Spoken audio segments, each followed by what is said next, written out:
Hello guys, Let's আসসালামু play a little আলাইকুম। game, আমরা shall we? এখন খুলবো আমাদের বুয়া পাস। আপনারা দেখতে থাকুন, আমরা আনলক করে নেবো আমাদের বুয়া পাস। আমরা প্রথমে আমাদের লাখের ওয়ালে আসার পর আনলক মোডে চাপ দেবো। তারপর দেখেন এখানে 20% কমিশন আছে, এখানে চাপ দেওয়ার পর আমরা করে দেবো। তারপর আমার শেয়ার অপশনগুলোতে ব্যাক দিয়ে দেবো। তারপরে এই তো আমাদের হয়ে গেল বুয়া পাস। আমরা সবগুলোকে কিনে কিনে নিলাম, তারপর ওকে করে দিলাম।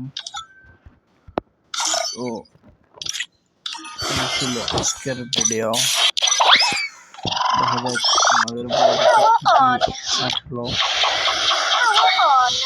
Let's play a little game. দেখতে পাচ্ছি আমাদের প্রায় গোল্ডেন প্রোফাইল হয়ে গেছে। Power on. Let's play a little